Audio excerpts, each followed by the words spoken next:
So your videos is taking forever to upload to YouTube, Vimeo, Dropbox, whatever it may be. You need to get your files uploaded straight away and it's just taken ages to do it.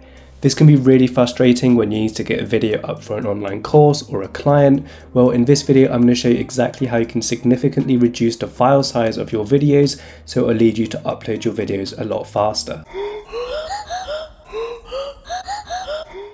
Hey guys, Seb from Wolf Media here, so let's jump right into the video. So you need to reduce the file size of your videos because you have a client on your back that wants to see your footage, or you have an online course that you want to upload but you've got 50 lessons and each lesson is about 20 to 30 minutes, and that results in your file sizes being from 8 GB to 15 GB. Whatever it may be, you need to reduce your file size because you can't wait for 10 hours to upload your videos. So I'm going to show you a quick and easy solution to reduce the file size by up to 50 to even 80% in size with this quick, easy hack. So to start things off, you're going to have to go onto Google and type in Handbrake and download the software on your Linux, Mac or Windows computer. And then once you've done that, open it up and we're going to jump right onto the desktop. Okay, so now I've just opened up Handbrake. It should look a little something like this for you as well. So all you have to do really is drag in your video file you want to compress, and then it will import it into Handbrake. Now there are a few things to note, that there are a few presets that you can use. So general is just really an overall general video compression.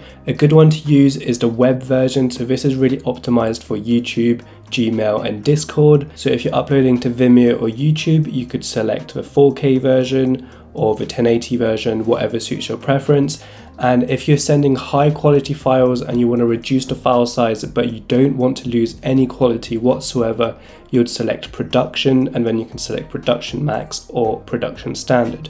But for this, we're uploading it onto the web. So what we're going to do is select the Vimeo and YouTube one, and then we're going to tweak a few settings. So like it says here, it's 1080 by 60. And I actually know that I'm shooting my video in 25 FPS. So we're going to go ahead and change that. But before you do that, make sure that the web optimized section is ticked because you're uploading it online, so it'll be better compressed for web. Then we're going to swap over to the video section here, and we're going to go where it says frame rate, and we can change it to 25 FPS. And if you don't know what frame rate you're shooting at, just do same as source and it'll select it for you. Once you've done that, you're pretty much good to go. You can press start and then it will compress your video to a smaller file size. So once I've done that, we're going to go ahead and compare the file sizes so you can see how much of a difference it makes. Okay, so I just finished the compression, so let's compare the video files. So this is the original video file, once again 1.39 gigabytes, and this is the compressed video. So let's just check out how big it is.